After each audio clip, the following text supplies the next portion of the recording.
Welcome back to the Basement Breakdown.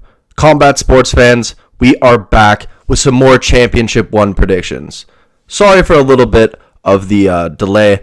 I was not feeling so hot today, so I took a little bit of a rest, and when I got up, I realized it was time to make this video because the fans are itching for the predictions, for the bets. This is the last weekend when we have both Championship 1 and UFC. We have a fight night, but we're not here to talk about that. We're here to talk about Championship 1. We're looking to right the wrongs. Last week we did okay.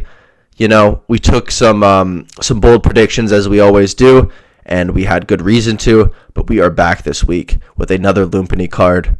We're joined by Bruce, the Gambling Phenom, as always, and he's going to give us the rundown. Good luck on your bets. Let's get to the weekend, guys, because I'm tired, and let's go. What's up, everybody, and how you all doing today again? I'm going to be breaking down your one Lumpinee 136 card for you, and let's get into it. For Bout 1, we got a Bantamweight grappling match between Jack Shear and Shoya Ishiguro. My prediction is Shoya Ishiguro or skip, and my confidence rating is I have none. My risk assessment is that this is obviously a risk, and I'm going to skip this one quickly. I'm just going to get into it real quick. Shoya has the accolades and more career achievements. I'm not doing sub-grappling again. I just can't. It's a risk. If anyone bets it, I understand, but 1.3 is not worth it for this spot. So it's either a skip or Shoya Ishiguro. He does have more accomplishments throughout his career, but I just don't trust it. These men can lose at any time. Bout 2, we have a strawweight MMA bout between Lee Song-chul and Seong Naibaho. I don't know how to pronounce it. Either way, my prediction here is Lee Song-chul will win. My confidence rating is 65%, and my risk assessment is that this fight is around mid, has a bit of risk in it. Mid risk. Anyways, Lee Song-chul, aka Flash, a fighter with a record of 10-1, having lost only his first ever pro fight by KO in round 2. He is a Korean MMA fighter who has good stepping strikes and is always on his tiptoes. I'm proud to say that I've never lost with Lee so far, that is. I mean, it could change now. His counter wrestling kept him safe against Hiroba Minowa in his most recent fight, but he was able to reverse out of a corner and secure a trip, gaining the top position from Hiroba, landing ground and pound knees to his head. That's pretty good because Minowa is actually meant to be the wrestler. Minowa did grapple with Lee a couple times, and he could have controlled Lee's back, but he didn't at the end of the day, which was nice. Actually, wait, sorry, what am I talking about? He did control Lee's back. What am I talking about? Anyways, Lee is not a fighter who's undefeatable. This is MMA and not high-level MMA either. Lee can get takedowns from trips, but aside from that, this fight is going to get rough. If Manoa can land hooks on you, then so can Naibaho at the end of the day. I've never been the most confident in Lee when he fights, but he seems to push through adversity, and he's always fought he's fought all the styles of combat he needed to prove that he's a well-rounded fighter. He's fought different types of opponents. He showed incredible heart against Manoa, refusing to get submitted in the last minute of round 2 with a rear naked choke locked in around his own neck. The truth is Naibaho could be the more lethal striker here, but Lee has the cardio to win and keep his pace from round 1 to round 3. Lee KO'd Moises Ilogon, who's a striker, by dropping him with a right hook and finishing him on the floor. The win hasn't aged too well though, since Moises just got gifted in his last fight, but anyways, his win over Van Nam Pham, I'll give him credit for too. Lee was out grappled early by Van Nam Pham, but Van eventually slowed himself down wrestling with Lee, which is crazy. Lee is so hard to keep on the floor. He always gets up, and Van slowed down in the process of getting his takedown stuffed.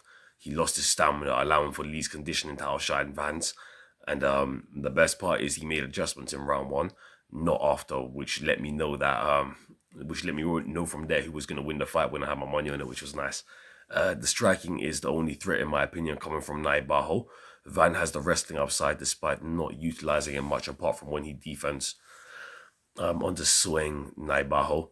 A one debutant with a 6-0 record with a topology recorded height of 5'5", which from footage seems to be accurate. He has not fought the better competition out of the two men, but when he throws with wild intent. But while his striking is wild, it lacks precision, and he himself lacks composure.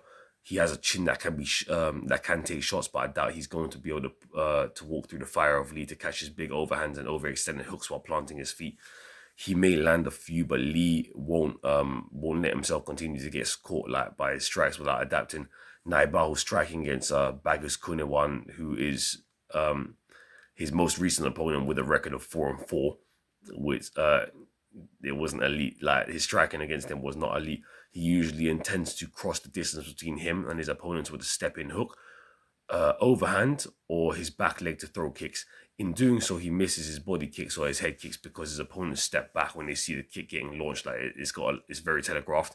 Naibaho always throws after he steps in range. He does not really waste energy or time attempting to set up attacks. He will throw a leg kick or two, but for most parts, he just steps in and overextends strikes, trying to land a bomb or two. And this will lead to him getting finished in the future against any actual decent level MMA fighter who has composure. Against Bagus, if you watch that fight from the start to finish, around 50% of each, like every single one of his Naibaho strikes were overextended, which is really bad. Even when he throws a body cross, he overextends, which is even fucking worse. Like you're dipping low to overextend, that's really bad. Yeah, if you're a fighter that if you're a fighter, you know that when you target a body, the punishment from overextending is humongous. Like just overextending in general leaves you open to getting countered and finished. But doing it with almost every strike you throw will make you an easy victim for a good fighter. And yeah, this is a scenario where Lee Seung-chul could actually get the finish. The Indonesian has durability, but I've seen his chin wobble a bit before. I've seen him shake it off. Yeah, is the truth. Yeah, but that opponent, like I said, wasn't that good. His takedown threat isn't that great. And out of the two men, I expect Lee to be the better in the grappling department. So yeah, we got that too. Naibaho has those Grant Dawson type hooks that come from over the side when he steps in. If he does overextend, he can dip back out, but he will get caught on the exit eventually, like Dawson does, like he did against Torres. Anyways, Bagus rushed forward at the end of round one and threw two shots that missed to close the gap to land a right hand that hurt Naibaho. Bagus then actually threw a flying knee after, and he got his leg caught, but Naibaho was holding on for dear life, and Bagus was throwing hammer fists at the side of Naibaho's head, so Naibaho can be hurt. Don't get it wrong, Naibaho is tough, yeah, but and he started doing more as the fight went on, but when he strikes, he doesn't really follow up with more after. He prefers singular attacks, leaving less interval time in between each move, especially when you start to slow. So Lee needs to keep up his pace in the fight and just stay above Naibaho in the points realm. He is better than Naibaho at wrestling and striking, in my opinion, but you can't let Naibaho get confident and land singular strikes without punishment because Naibaho is always a threat. If you stop stepping back when he steps in, you may get head kicked through the guard. Naibaho throws kicks to the leg if he can't find you with his hands, so he's not dumb. Like it's just the setup for his attacks isn't that great. He has the durability upside in his match, I'd say, but conditioning wise, you can see how much Lee upgraded throughout his career. His cardio and output is better. I just hope he doesn't try to finish an Indonesian zombie. Like if he can't get the finish yet early and he tries to do too much, then he may actually lose due to gassing himself out from his overconfidence. Like Naibaho will keep the singular striking rhythm for a whole fight, and he's going to maintain his power and speed and stamina, which I guess for the level he's at makes him a composed fighter, but his eyes were practically shut at the end of his last fight. Like he got damaged. I don't know how the promotion they were in even had UFC fight pass written on the floor, truth be told. But yeah, I think Naibaho is going to lose. Part 3, we have a strawweight Muay Thai bout between Petdam and Hiroyuki. My prediction here is Hiroyuki. My confidence rating is 55%. I'm going to say 50%. My risk assessment is that this fight is a risk.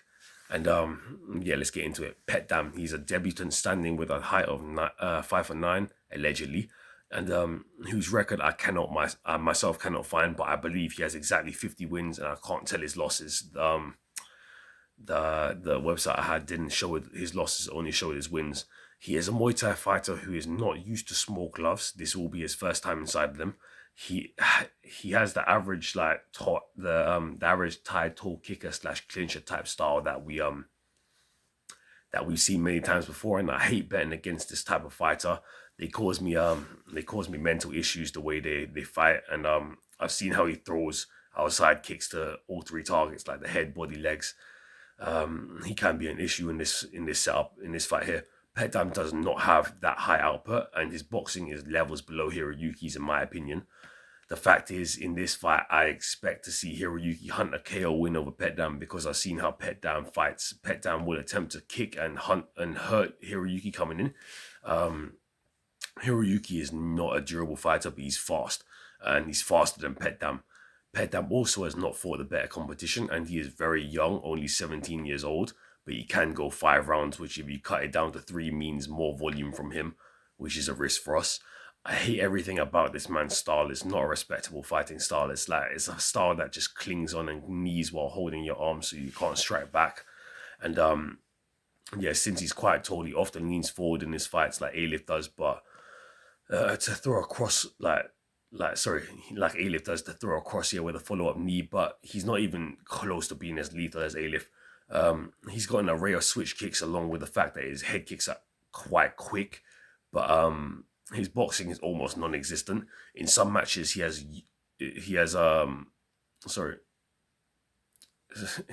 boxing is non-existent in some matches. He has what the hell am I talking about? Unless he knows his opponent is better than him.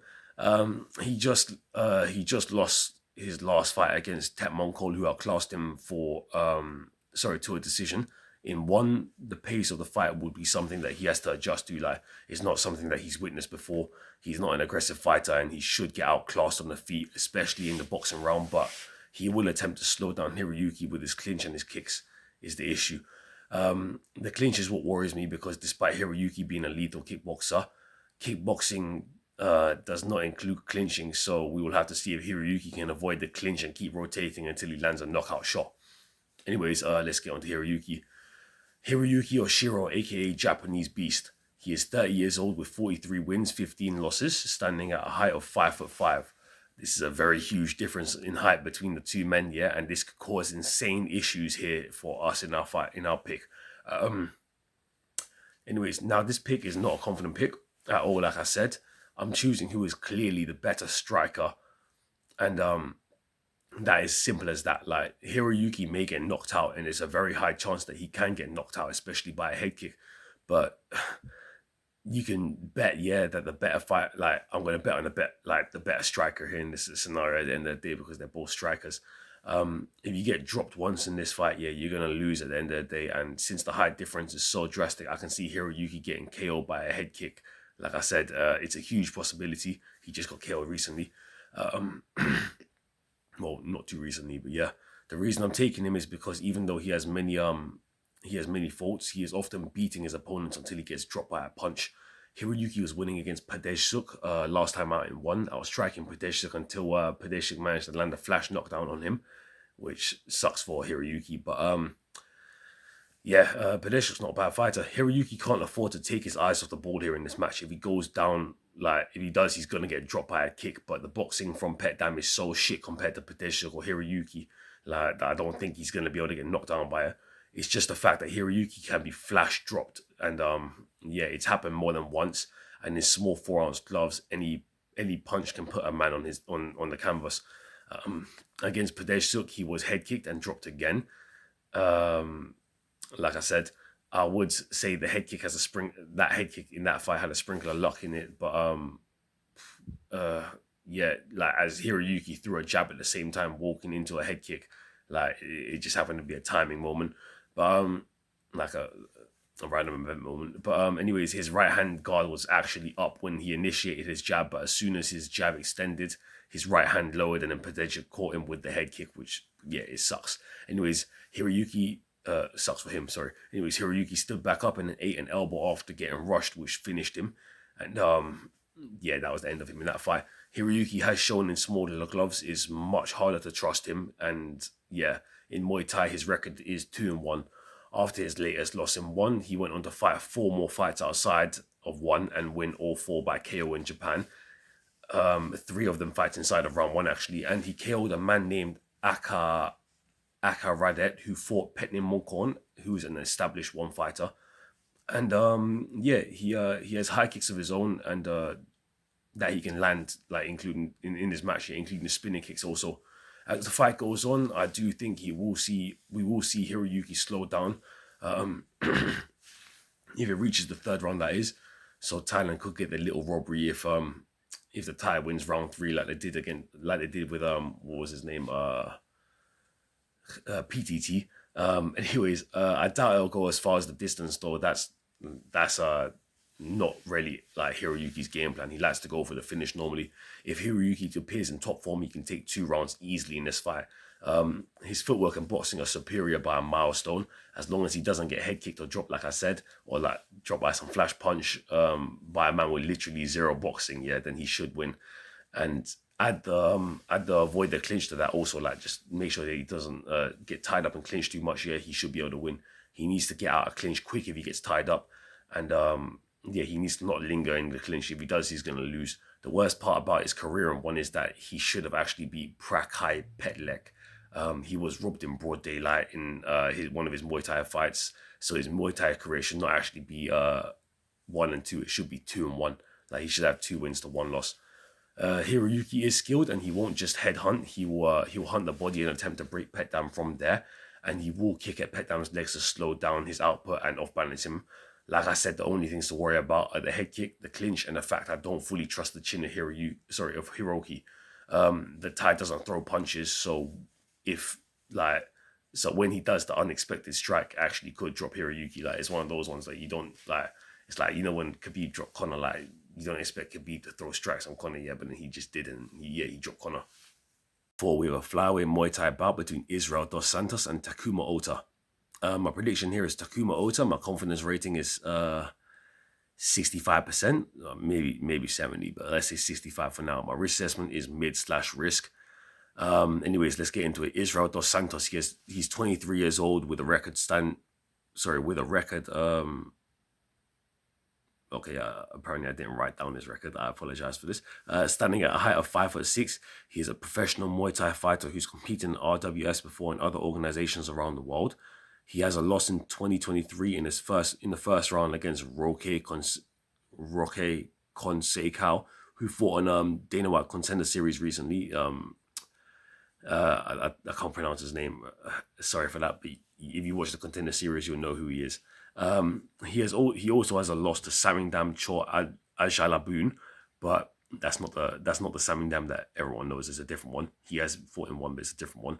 But in this fight, many people thought that he won due to him outstriking Samingdam, and the truth is, he did outstrike Samingdam, but the first 2 rounds went to Samingdam, in my opinion.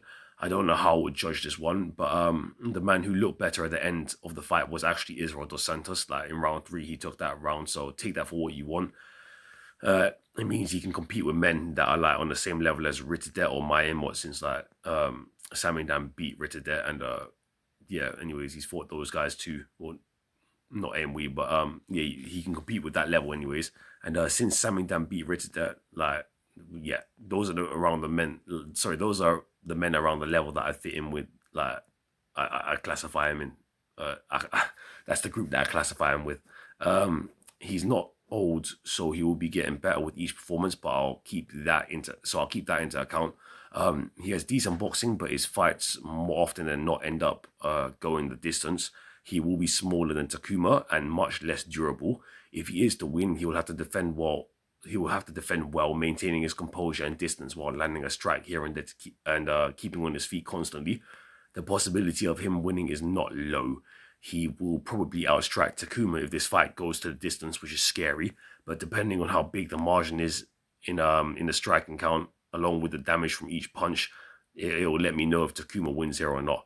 Israel Dos Santos will not KO Takuma Ota. I highly doubt it. There is the possibility, of course, but I'd say the only way for that to happen is when Takuma dips his head while dodging. He may get a clinch knee to the face. Israel is good at timing clinch knees to the face when people change levels, so that's one thing to think about there too. Anyways, Takuma Ota, he's a kickboxer who has dabbled in and out of Muay Thai. He is 26 years old with 57 wins, 9 losses, standing at a height of 5'8", and fights out of a team that train Muay Thai. Just like the last chapter we saw that we spoke about. Anyways, Ota has a durable and battle-tested chin. He is also quite big for a Jap, and his power is visibly there. He breaks men down as the fight goes on, usually, but his output isn't always the best. In some fights, his output can be lackluster, but nevertheless, he's an established prospect fighting out of Japan with the more respectable opponent wins and competition that he's fought. Takuma often brings fights to his pace, but if he can't fight at his pace, if he can't, he always performs well in a dogfight. His usual goal in round one is to establish his jab and set his precision power on his opponents, building up damage while testing his opponent's durability and pain tolerance, while also probing for weaknesses. Ota throws with a lot of power, so when his opponents feel his power, they usually start defending more. This leads to a decline in output from his opponents, which leads to Takuma walking them down into the ropes of the corner and firing away with powerful hooks to the body. When you start to slow down, he starts to see incoming strikes better. Plus, at the end of the day, when all your opponent is doing is blocking, it makes it much easier to tee off and break them, especially when you are a precise guard breaker in small gloves like Takuma is. Takuma takes advantage of his opponents. The second they start covering up or they start wiltering, he enters the range and he starts breaking away with hooks. He lost a split decision to Brazil Ekmang, but Brazil is a beast who we bet on many times. Takuma was not ready for all the leg kicks that Brazil threw in round one, but adapted in round two and found his range, rocking Brazil and taking round two clear. Brazil's kicks and heart got him the win against Takuma in that fight, but Takuma's output started declining only because Takuma's output started declining and Brazil started to even outbox Takuma at moments. This is an issue that could occur at any time with a fighter, but truthfully, the power and precision from Takuma will win this fight from him if he can find his target and if he doesn't get outstruck too much. That he's definitely going to be able to rock Israel. Anyways, his opponent can be quite a bit evasive. He can be quite evasive at moments in his fights, but his chin is findable. He got knocked out by an MMA fighter after all in kickboxing. So I expect Takuma to have the better durability everywhere, and I expect him to rock Israel somewhere in the fight. Takuma, for a Jap, has very good Muay Thai. He has great clinch knees that can target the floating rib for maximum pain, alongside elbows in the clinch too. He even KO'd Copter with an elbow. Like, not a lot of Japanese fighters use elbows. He does. Copter really thought he had the power edge on Takuma. He did not, clearly. Anyways, if Takuma struggles to find Israel in round one, I won't count him out. He often tends to find his moments where he hurts you with single strikes, feeling out the waters before hurting you with precise hooks or a cross that can even drop you through the guard. He's good at punching through the guard. He'll find openings even if your guard's up. His head movement is good. When he slows you down, his boxing reminds me of Shadows or Petjich's a bit. There's a small resemblance when he has you against the ropes or in the corner. It's just he gets outstruck more than them. I'm not saying he is on their level, but if Israel tries to push Takuma like he did with BM or Samingdam in round 3, I think he's in for a rude awakening. Takuma is soon to be a finished product. I would expect him to have upgraded since the Brazil fight. I don't expect to see him get outstruck without returning punishment or returning a strike that will rock Israel. But like I said, the speed is on the side of Israel. Both men are precise, but I'd say the precision, power, and durability are both with Takuma. Speed and output are on the side of Israel. So I really hope the impactful power from Takuma is enough to slow down the pace of Israel. At least one of these Japs has to win for me. So Takuma is fighting he's fighting at an established level, while Israel has not yet proven that he can hang there. He still has to show that he can fight someone good like Takuma. There is a chance for Israel to get severely fraud checked in this fight. Takuma is a man you either have the grit to hang with or you don't, because he will hurt you no matter what, no matter who you are. If you don't prove you can throw back with intent, Takuma will eat you alive when you will. He did lose years ago to Eisaku Ogasawara, who lost to Ritsudet in a fight where he could have actually won. So this fight could be a lot closer than people think at the end of the day. I'm only mentioning this because Samingdam beat Ritsudet, like I said, by KO. But the fight between Samingdam and Israel ended in controversy, with opinions being very split, like I said. And I thought Israel actually outstruck Samingdam, so that's why I'm saying this fight is a risk. People think that it's safe. It could be a very big fucking risk. People might regret putting their money on this one after. I thought he took round 3, but Samingdam took round 1 and 2, like I said, with the bigger strikes and the majority trips. But truthfully, Samingdam didn't look like he was even taking this seriously early, so that could be something you could factor into. Either way, I'm taking Takuma Ota. And I don't know decision or KO, but I'm taking Takuma Ota. 5, we have a flyweight Muay Thai bout between Amir Nazeri and Zhang Jinhu. My prediction here is Zhang Jinhu. My confidence rating is 55%. 50-50, not 55%, 50-50. My risk assessment is that this is a risk. Anyways, let's get into it. This one's a fucked up one, a really, really fucked up one. So be careful. Anyways, Amir Nazeri, he's 33 years old, standing at 5'9" with a record of 29 wins, 9 losses. He is an Iranian/Malaysian who has lost all 4 of his 1 fights and 2 fights before that as well. So he's on quite a bit of a loss streak. Anyways, I might be wrong about that actually. The record that I saw didn't show his fights in between. Either ways, the issue is he isn't young and he has taken damage throughout his career. I will never expect to see him perform better than he did in his last fight, but this man may put on one more spectacle. And in this fight, at the end of the day, it's very possible he can pull off the upset. Like, very, very fucking possible.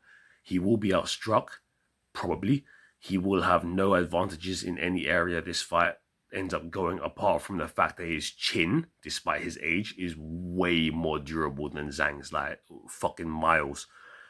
Amir has no advantages in the speed department, but the fact is Zhang is literally one of the easiest fighters in 1FC to knock down, like literally one of the easiest, and Amir has moves that can knock him down. His spinning elbow, he kept spamming on Sexan, the man who yields to no one. Remember this because they both fought a different Sexan. Like, this guy fought Sexan, the real Sexan, the real legendary Sexan. But anyways, that fight ended up like when he fought Sexan, he ended up leaving a huge lump on Sexan's forehead, like somebody stuck a giant fucking slug underneath his skin. But anyways, if Zhang gets caught by one spinning elbow, he will fall. Like, even just one spinning elbow, he's gonna fall. The thing is, Zhang is better than Sexan at keeping away from the fire. Unlike Sexan, who willingly walks into the flame expecting to fight fire with fire. Zhang does not do that. Amir Nazeri was hurt against Sexan, but both of them are old generation. Nazeri has a lot of scar tissue surrounding his eyes too, which leads him to getting cut very easily, and one which will be an issue for him as Zhang has a very good jab. Amir Nazeri was actually beating Samingdam in their fight until Samingdam managed to secure a knockout over Nazeri for me and my mates, but this showed me that Nazeri still has that fight left in him. Like, outstriking Samingdam is not a hard feat to accomplish, but doing that when you're an underdog and also 33 years old, that's against a younger fighter, like, that's impressive. You know what I mean? That's fucking impressive. Taking 2 rounds on Samingdam is fucking impressive when you're fucking meant to be washed. But anyways, he won't be winning this fight until he drops Zhang, is my opinion. So if he is gonna win, he's gonna win by landing a knockdown. He's not gonna win no other way. His jab can match Zhang's, and truthfully, I really can see Zhang getting dropped here like by a flash knockdown again because he has a glass jaw. But my stupid instincts tell me to always take the fighter who's more precise and sharp at the end of the day. So I'm going to do that, and I'm going to lean on Zhang for the win. Plus, I had a dream that Zhang won.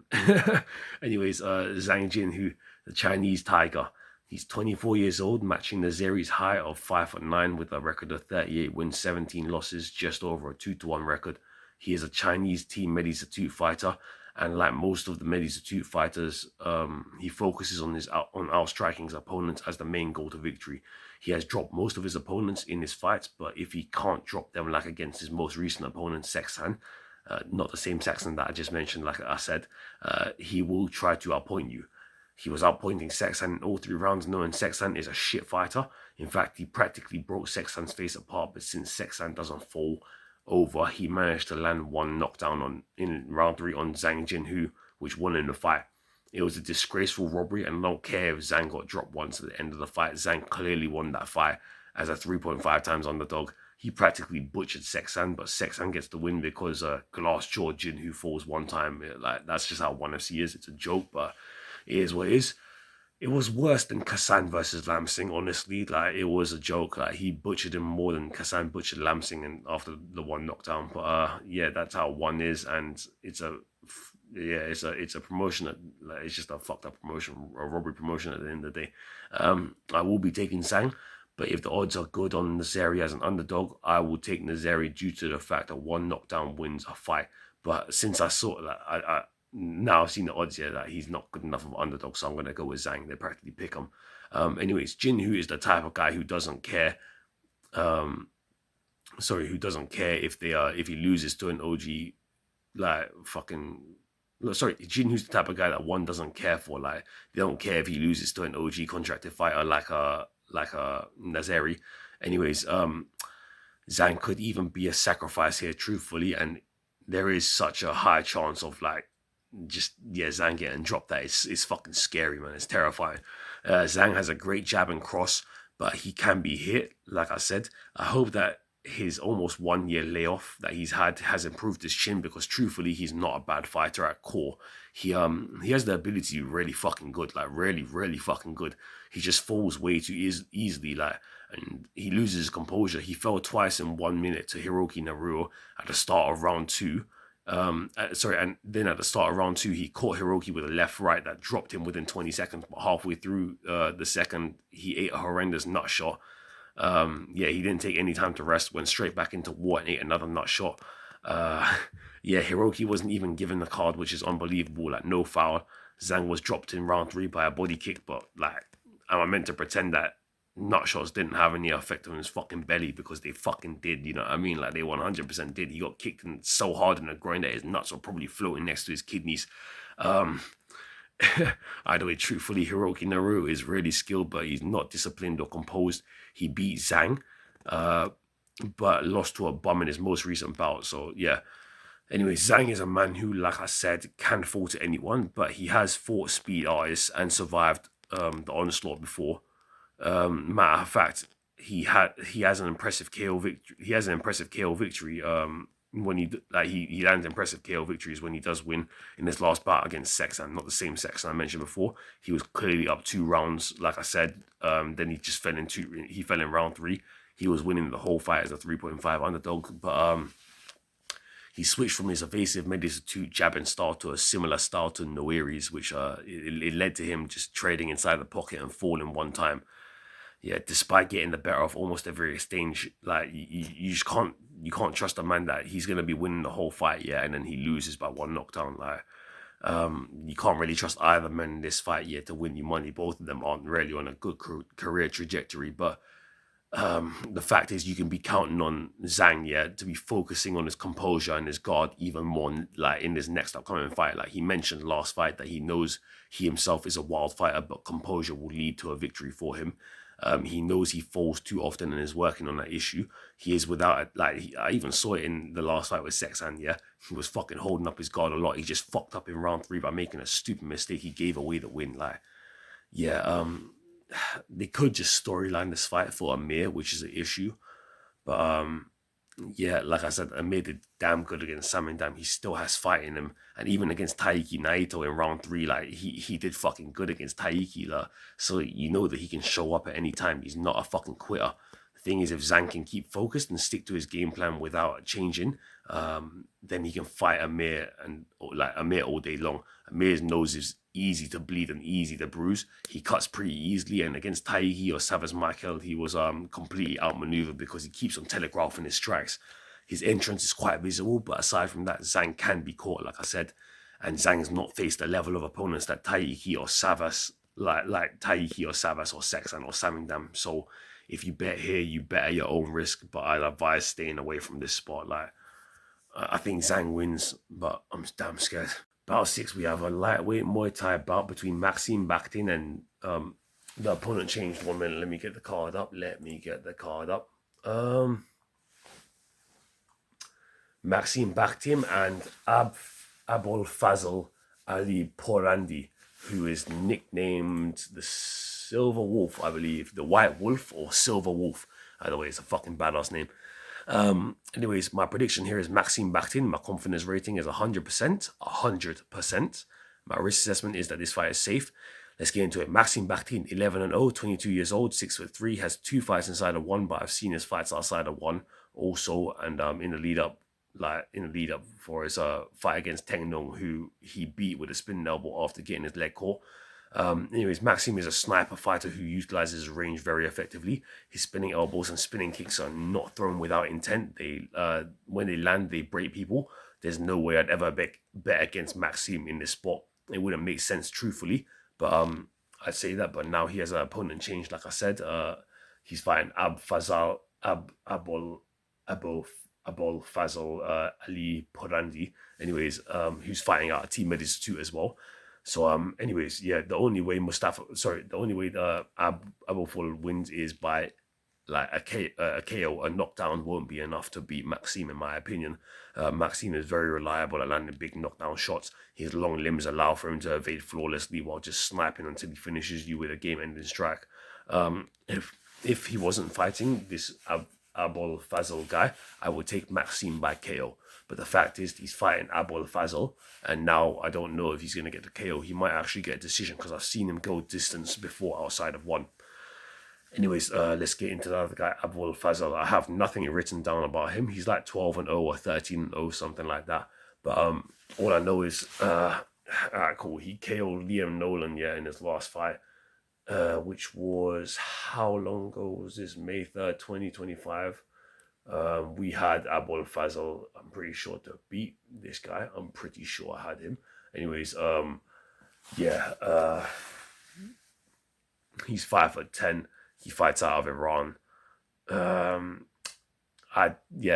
He's not gonna win. Straight up, he's just not gonna win. Just take Maksim. Let's skip this guy. And I shouldn't be that guy. Yeah, I shouldn't be saying that. But the truth is, Maksim is gonna snipe and pick away at this man. Like, and even though Abol Fazl did head kick, what was his name again? Liam Nolan. It wasn't actually like, cool. It was in 59 seconds. Yeah, but it wasn't. Like, Liam Nolan is not that fucking good. Liam Nolan's pretty bummy. Like, Liam Nolan is nowhere near the same level as Maksim. Maksim should be able to actually slaughter this guy, and I don't know, man, if he's gonna get the KO or not. But I'm taking Maksim all fucking day. 1.5 odds, 1.46 odds. Yep. And we have a strawweight Muay Thai fight between women, and I'm gonna explain why this one's a skip or we're taking Sarah. But anyway, Sarah go here versus Ishrak Larousi. My prediction here is Sarah go here. My confidence rating is non-existent.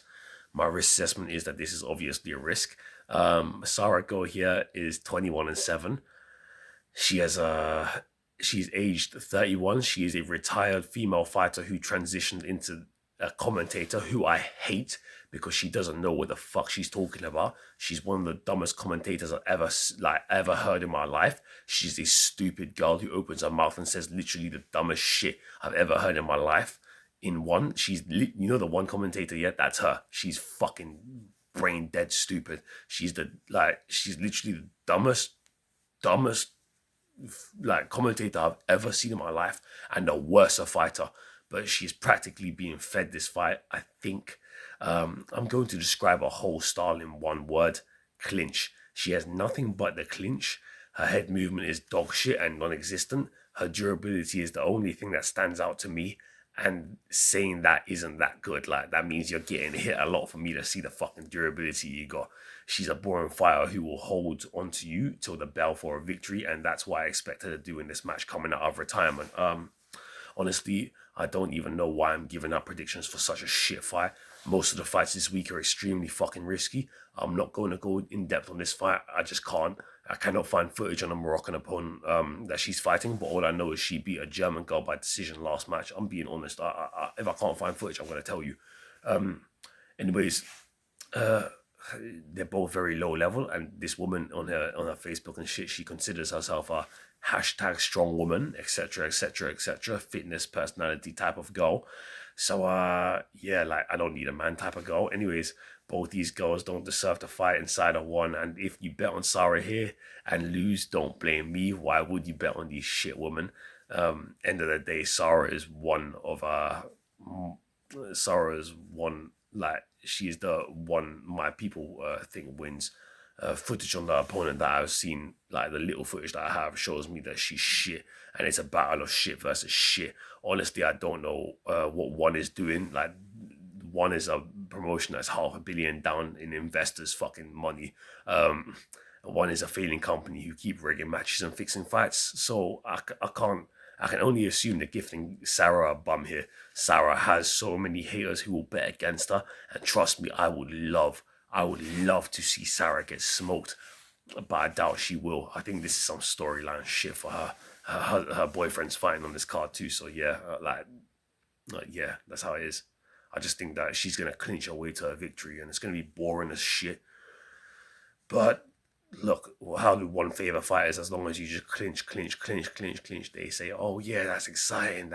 Yeah, they're gonna give her the win. Bout 8, we got a bout of flyweight Muay Thai again. Kraitong versus Pet Kong Fa. This is a Thai versus Thai bout. My prediction is Pet Kong Fa. My confidence rating is 55%. My risk assessment is that this fight is a major risk, or a risk. Let's just say risk.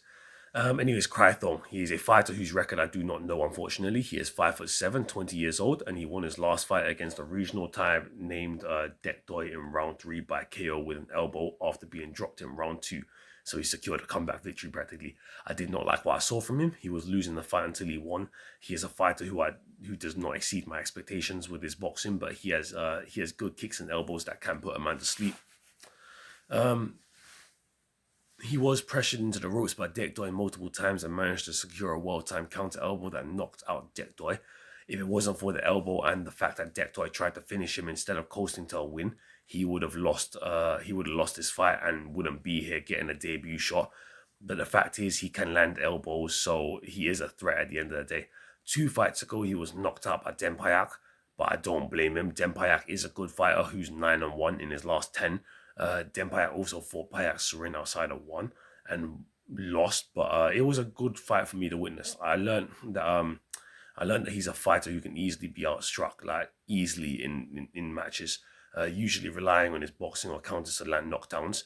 So he will sweep opponents and throw spear elbows through the guard with his lead arm.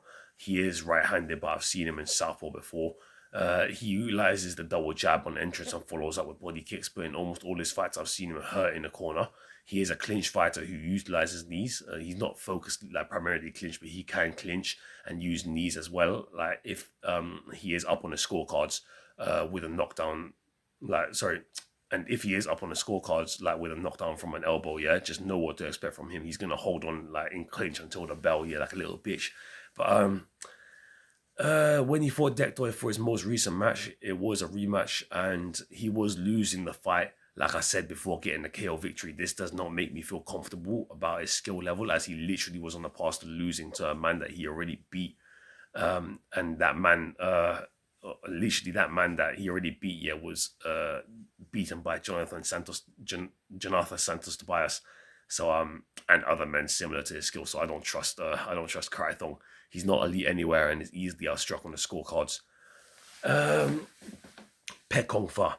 He's 18 years old and still young. Like, he's still young and can improve drastically. But in this matchup, I don't know if we will see many improvements from his last fight against George Pranchai.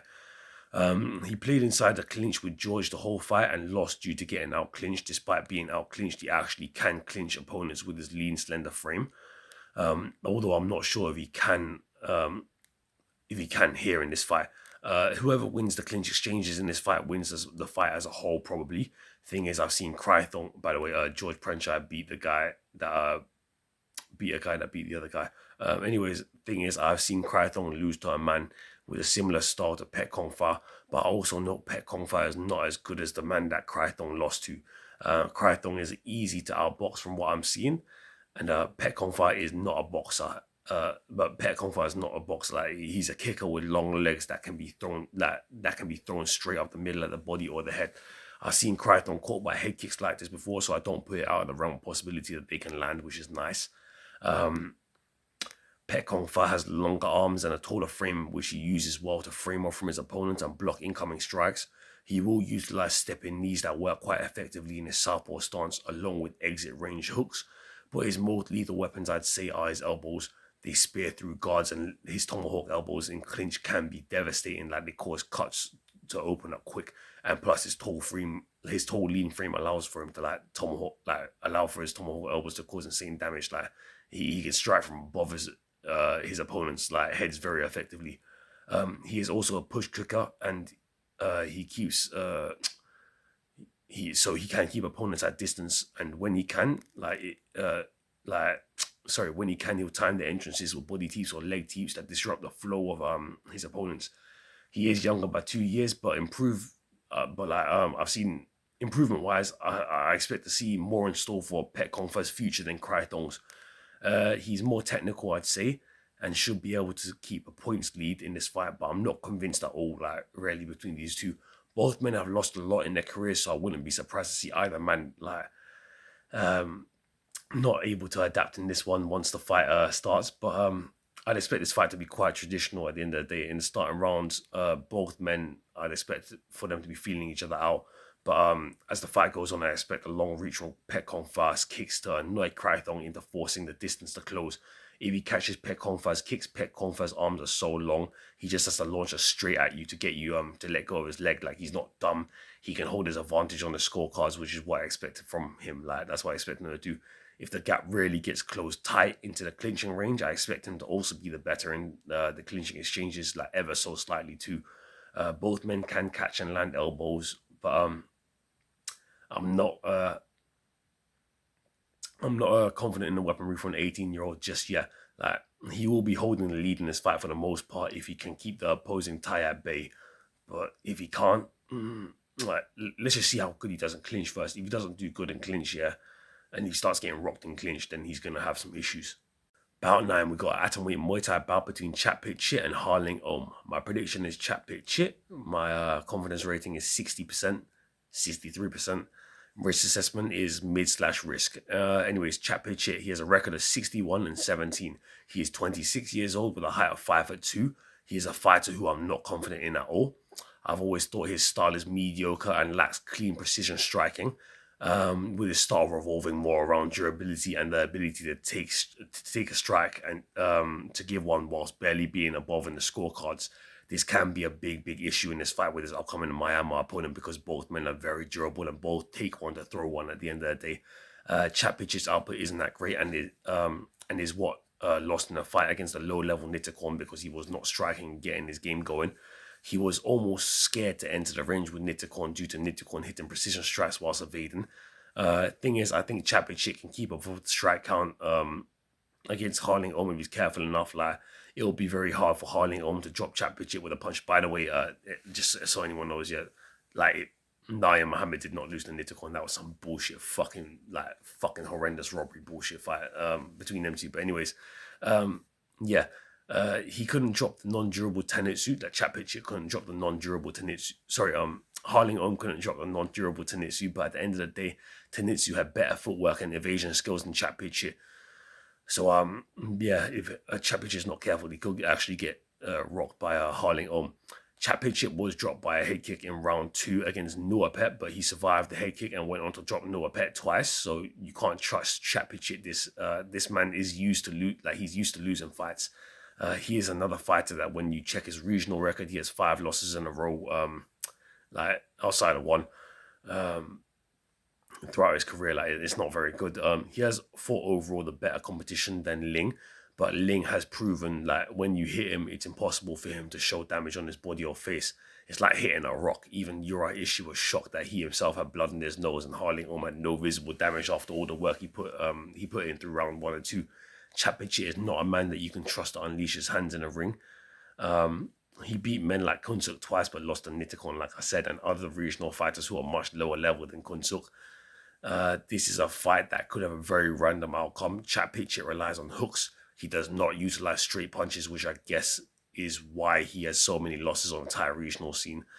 The bigger ring means it's harder for him to close the distance, and he performs pretty poorly against fighters with a heavy kicking style. Fortunately, Harling Om isn't a great kicker. He just swings hooks and overhands. He doesn't really throw head kicks. And I would say Chatpit's hooks are cleaner in this matchup. He is durable, but he does not have the durability advantage here because he's going against a Myanmar. And during his fights with Kunsuk, he was hurt and underperformed at moments. I don't trust him. I may even bet against him like I did with Harling Om last fight against Tenitsu, despite my prediction being Harling Om. I said if the odds are ridiculous in another man's favor, you take the odds when a fight can be close, and that's just how gambling works in this world. I thought Merab would beat Peter Yan, but I bet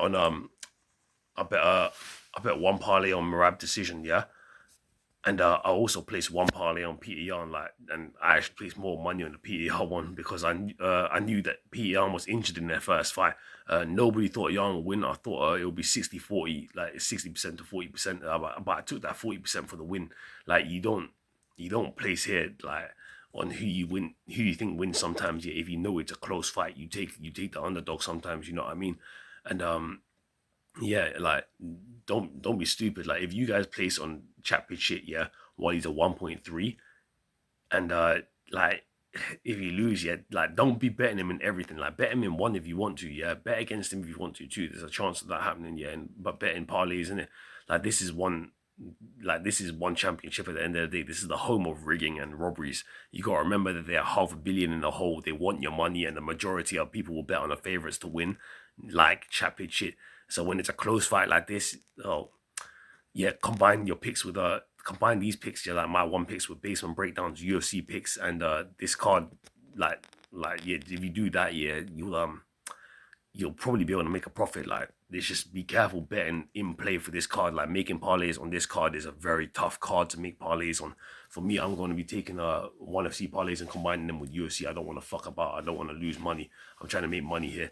Like, if you make a parlay on this card, it could be a demise. It's a very risky card. There are bad weeks and good weeks, and ain't nobody in the world going to consider this card an easy card. Like, a lot of fights could go either way. This is not a good week. This is in my opinion, a rough week. A rough week for fights. Anyways, Harling he has a record of 31 wins, 4 losses with 20 draws. He has a left-way padded record. Arguably, his record should be 30-5. We bet against him last fight with Haruyuki Tanitsu, like I said, but we also bet on him. So I can understand why Harling won. But truthfully, he was outstruck around 3 strikes to 1 by Haruyuki Tanitsu, which is a big fucking gap. Usually when I break down fights, I give you the most likely fighter to win in any way they can. And I try to dissect the way they can lose and win. And I was correct to be scared of Haruyuki at 1.3 last fight, which is why I told everybody my prediction was Haruyuki, but to bet on Harling if the odds were ridiculous, which they were. Anyways, Haruyuki outstruck Harling completely, but Harling he ended up getting a decision win because I mentioned in the breakdown, like, Haruyuki's face bleeds so easily. One punch to the nose and his face will leak. Haruyuki was by far the more skilled striker, and by far going into the fight, yeah. But Harling won due to the visible damage on Haruyuki's face and the fact that Harling does not show visible damage when he is hit. Like, he's from Miami at the end of the day. It's hard to make these guys show damage on their face. Harling lost to Uri Ishii, who's an established, dangerous Jap fighter, but even Uri Ishii had troubles with the durability of Harling Like, normally he can KO most of his people with most of his opponents with liver teeps and sharp, crisp boxing combinations, but he needed a head kick to finish Harling That's how durable Harling is. Ling would not go out, would not go out to boxing combinations, and you can bet every fucking penny he's not gonna get KO'd this fight against Chapid shit. This matchup, he won't be fighting someone that will outstrike him by a milestone. So Harling has a great chance to win here if he can outstrike Chapid shit. Do not be stupid this matchup. I've always considered Chapid shit to be a very overrated and low output fighter, but he is durable and a fighter that is going up against the Myanmar with, like I said, not the greatest output either. So yeah, I think Chapid should end up ahead on the scorecards. I think he can throw a little bit more than Harling The only thing is, if we see Chapid being gun shy in the octagon again, I'm going to be very angry. Like, I bet on Chapid twice to beat Kunsuk now, yeah. But the truth to why I don't trust his ass for shit, yeah, is because he lost to Nitiko and then went on to fucking beat Kunsuk right after. Like, it doesn't make sense sometimes. Losing to Nitiko is like losing to the bottom of the barrel and one, in my opinion. Like, that guy's just a fucking bum. Nitiko's a bum. Like, losing to a man who loses to Kong Burpa is awful.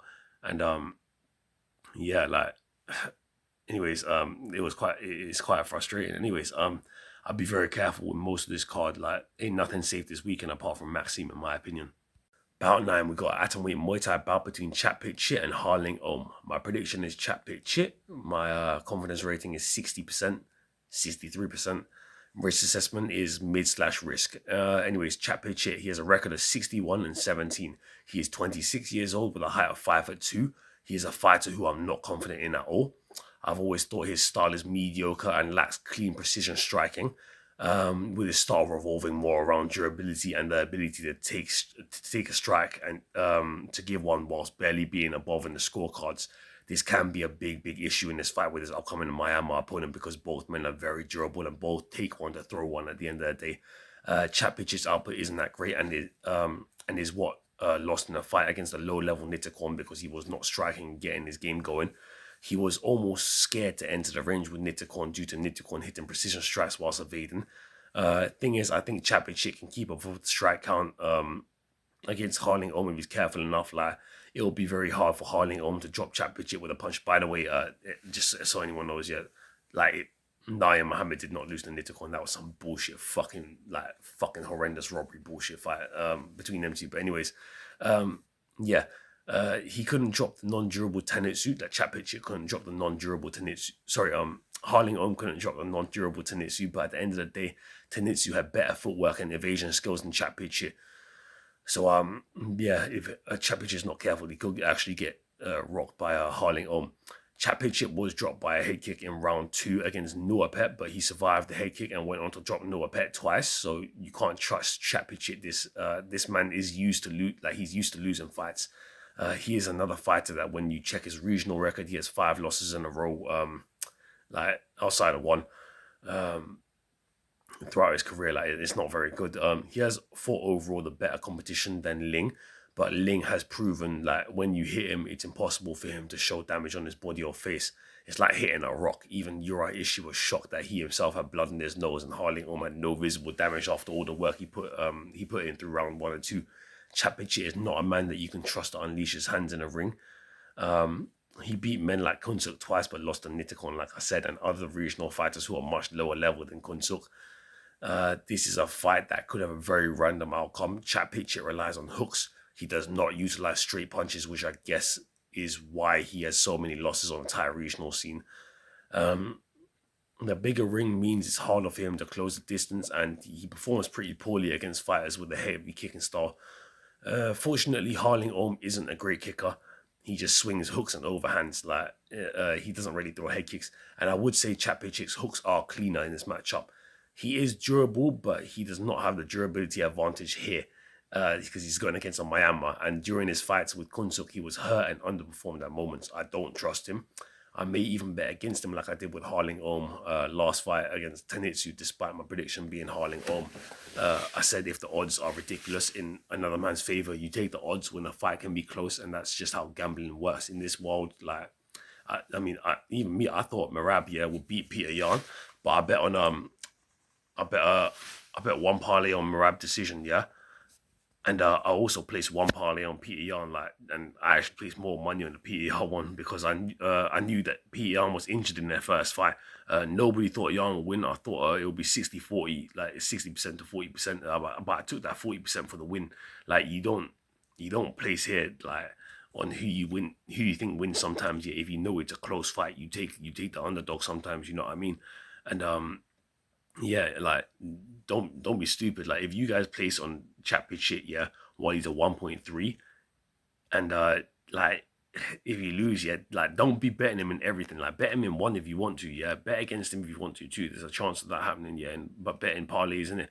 This is one championship at the end of the day. This is the home of rigging and robberies. You got to remember that they are $500 million in the hole. They want your money, and the majority of people will bet on the favorites to win, like Chappichit.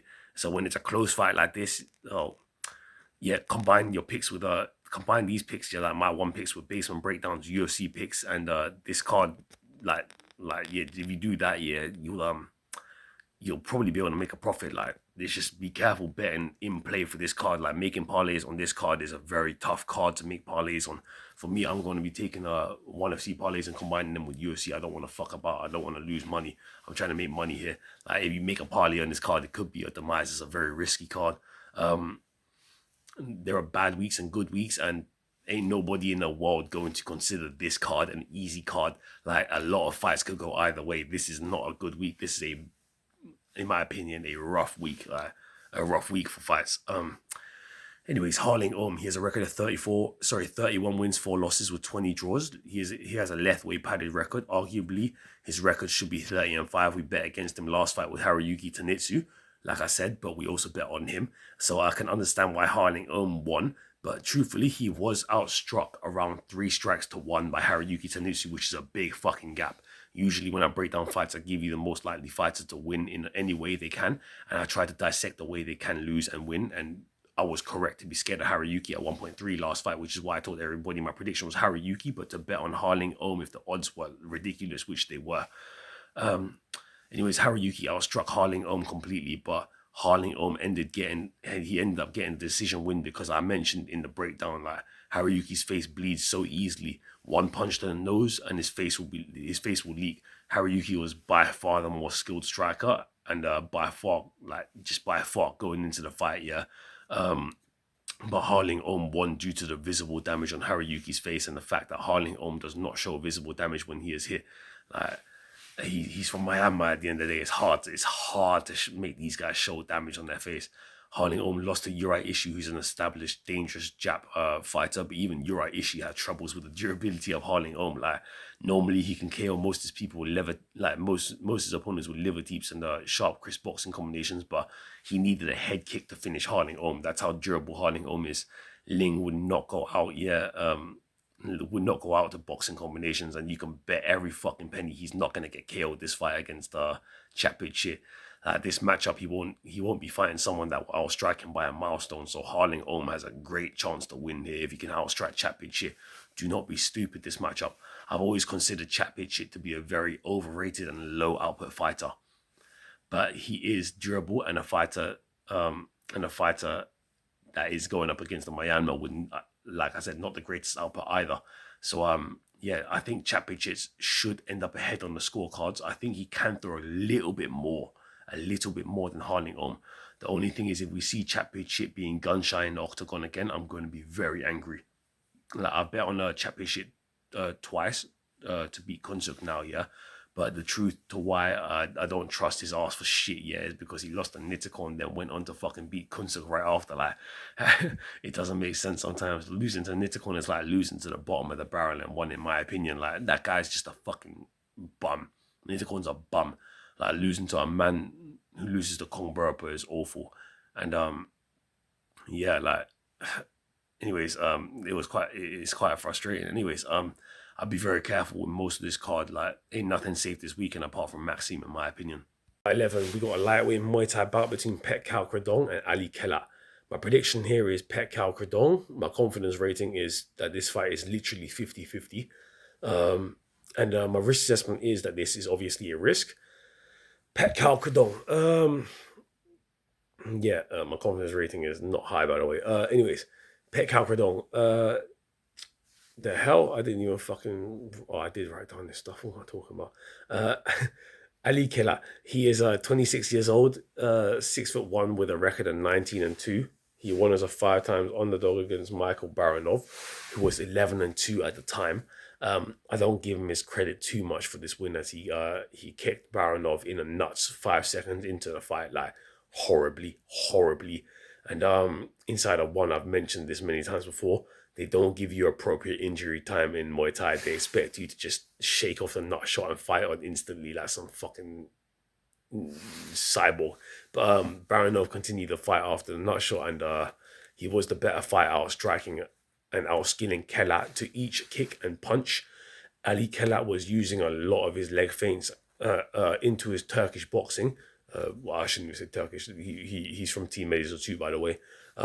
He lifts his leg to pretend to kick and punch through his opponents. The way he steps into the pocket leaves him so open for counters. And truthfully, the power Pet Kao Kradong has, I can see that power dropping Ali with an elbow or a long straight. The thing is, Ali was getting outworked by Baranov, like I said, who was just countering, stepping out of range and stepping back in. And but yet again in round one, when he stepped in, he ate a huge knee to his balls again. Like, he got nut shot twice, really badly in the fight. I'm not sure if you know it, but if you see how badly he ate those shots, you know his balls went into his stomach and was hurting. Like, it was bad. Anyways, guess what happened straight away after a 5-second break? Ricky Saul brings both men back to the center of the ring, and they continue. No injury time, nothing like that, yeah? After 2 huge nut shots. So, Anyways, Ali is a good fighter, and he has composure, but he's not great or elite. His boxing is good, and he trains out of Team Medicine too, which will without a doubt help improve his boxing skills. But I think Pet Kalkradong has more power in each punch than Ali Keller. Plus, I hate betting on a man who can be down on the scorecards until they win at any moment in time. Like Ali Keller has fights outside of one in the Turkish circuit, where he fought against Ali Goturk. He was winning all 3 rounds, but when you look at the level of competition he's fought, it's not the same as Pet Kalkradong's. Truth is, Ali will actually probably be up on the scorecards until Pet Kalkradong does something big on him. Matter of fact, I've seen Ali actually eat a 6-punch combination outside of one. It wasn't even like the guy that did it to him was good. It landed on him with mediocre power, yeah.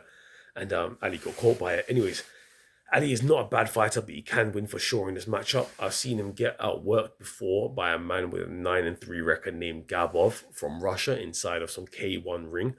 Kelat was outworked, outstruck, and practically bullied the majority of the fight, which made his record 8-2 at the time. So I guess since then, he's won 11 fights. When you compare the two men, this fight could be very even since their heights are similar. But Pet Kalkradong has fought more, he's fought more competition by far, so he has leagues more experience. Ali may be sharper and may have better footwork, but his leg conditioning is not as good as Pet Kalkradong's, and this is his first time ever fighting a man who's taller than himself. So we're gonna see how it goes. Pet Kalkradong, he's 20 years old, standing at 6'2". He has a record of 51 wins, 20 losses. I used to dislike his record since it's just above a 2-to-1 ratio, but I since learned to not underestimate this man for his 20 losses since he is after all only 20 years old. So I understand the majority of losses that he has would have been from when he was aged like 16 to 18. He is a skilled young fighter with powerful sniper straights from his southpaw stance that punch through the target at the end of his reach. He is composed and keeps distance well, but can be knocked out under pressure. He just caused a massive upset not long ago against Ayub El Khadraoui, who we bet on, and I regret it. But this proved more to me that El Khadraoui it was more of like El Khadraoui being fraudulent, than anything else as a fighter. Like he got knocked down and knocked out quick. Kelat is more established and can face adversity. Kelat will be ready for 3 rounds. So wait, what the hell? Kelat is more established. I don't. Yeah, that's wrong. I didn't mean to say that. Anyways, Pet Kalkradong had better be ready too in this fight. There's not much I can say about this matchup. It's close to a 50-50, like I said, stylistically. I do think that Ali can get an edge in the striking realm, which worries me. He may outstrike Pet Kalkradong, but Pet Kalkradong will clinch, knee, and elbow him if he gets up close and personal too often. Pet Kalkradong also has the better and more powerful kicks that he can use to chop the legs, the body, and the arms, alongside with push kicks that he uses to keep distance. And truthfully, if you watch the fight with Alaverdi Ramazanov, we bet on Alaverdi to beat Pet Kalkradong. He did. But Alaverdi found Pet Kalkradong with a couple straights before he found the KO shot on Pet Kalkradong. But he was actually down on the scorecard in round 1. Like, he was outstruck by kicks and pressure, and like he was even swept to the floor disgustingly, which gave Pet Kalkradong the edge in round 1 until Pet Kalkradong was dropped and KO'd. So yeah, we could say that Pet Kalkradong was actually beating Alaverdi, I guess. Bout 12, flyweight kickboxing between Pampayak and Zhao Chongyang. This is the main event. And anyways, my prediction here is Pampayak. My confidence rating is 65%. My risk assessment is mid/risk. And I'm going to explain everything now. Pampayak, the Angel Warrior. He has 250 wins, 45 losses. He is 29 years old, standing at 5'8". This man is a well-known legend throughout Thailand, and I've believed in him many times throughout his one career. I've never been wrong betting on him or against him, but this could be where the unexpected strikes, and I acknowledge that. Pampayak is a crowd favorite and a fan favorite who carved his place as a legend in Muay Thai after he KO'd the legendary Sam A in round 1 with a head kick years ago, like before his one career. He even beat Superlek one time outside his one career, and out of the many times they fought, showing that he has the ability to hang with the best in the world and beat the best in the world. But as of recently, his career trajectory has not been great. We bet against him with Igor Bikriev, and we bet against him with Azadullah Imagazaliev last time he was out here, who brutally KO'd him in round one. I had thousands on Azadullah, and I knew that man would kill Pampayak, and he did kill Pampayak. Pampayak never should have taken that fight. It was not a smart move. Even Igor Bikriev was a 4 times underdog, and we cashed in on him to KO Pampayak. So his chin has been an issue for him, for me most recently. At the end of the day, yeah, he was rocked and stumbled by Majid Seydali, which is not a good look. But he did KO Majid in round 3 at the end of the day. The problem is Zhao is better than Majid, but at the end of the day, maybe I did underestimate Majid a little bit. Majid's shit, in my opinion, but he has power. That's one thing. And even Dechawale got caught by him and dropped by him. Pampayak didn't even fall to Majid. Like, Dechawale's a fucking prospect. And he fell and Pampayak didn't fall. So I have to believe Pampayak can kick his way to a victory here. He is a decent striker. But the main thing over everything with him is that he has heart. He has a lethal kicking game that disrupts the striking rhythm, and he utilizes teeps, but his striking can be lackluster at moments. He has decent boxing, but despite his legendary status, he isn't the elite. Like, he isn't the elite in his boxing realm, like, in my opinion. Like, his boxing's quite lacking, despite being better than most common fighters. The only thing is Zhao Chongyang is a composed and lethal striker. Like, he relies on men making mistakes, and he is a constant threat. Like, so Pampayak needs to be careful here. Anyways, on to Zhao Chongyang. He's 5'7", 28 years old, and has a record of 42 wins, 18 losses. He is a dangerous kickboxer with, of course, a kickboxing background. Compared to Pampayak, who's a Muay Thai fighter. Nevertheless, Pampayak's style is a style that can heavily adapt to kickboxing. And since Pampayak's shin has been getting cracked recently, I feel like he picked up kickboxing so he doesn't have to feel the power of like 4-ounce gloves smashing in his chin. He wants to stay awake in his matches, and he wants to live long career. Anyways, the bad thing is Zhao is a composed and lethal striker who can deal with output since his guard is strong. We bet on Zhao last fight to beat Arman Muradi, and he was down 2 rounds getting outstruck, but he maintained his composure and found a finish in round 3 via head kick. I was proud of him and as a fighter because he is a lethal kicking machine, but his prime days are also leaving him a bit early, I'd say. I've seen his output varying a lot in his fights recently. Matter of fact, before he fought Muradi, he came in from a big layoff, but don't underestimate him. Like, this man is a man who's competed with the top level. Like, I think around 7 years ago, he KO'd Fabricio Andrade. Fabricio isn't the most durable fighter in the world, but he's a great technical striker. Zhao finished him, and he's finished the majority of his opponents too, yeah. Opting for, like I said, composure, waiting for his opponents to slow down so he can capitalize on them. If Pampayak keeps up the kicks, he has a better kicking game than Zhao, and hopefully the ties will favor their legend and get him back on the winning path. But remember, this man is 6-4 in one, like I said, like Pampayak is. He's not fighting in his home sport of Muay Thai, he's fighting in kickboxing, so that means no clinch and no catching kicks. So I do think Zhao is the better boxer at the end of the day, like by a slight margin. He might not even outstrike Pampayak in the boxing realm, but I do believe his composure and his boxing skills are better. Like, his boxing is more precise than Pampayak's. Pampayak has fought well in kickboxing gloves though before, yeah, so he will be used to them. But the style is what worries me. He needs to maintain a kick-heavy approach to win. So I'd assume this fight goes to the distance. But I'm a little bit scared. I'm a little bit scared for Pampayak. I do believe in Pampayak to win though.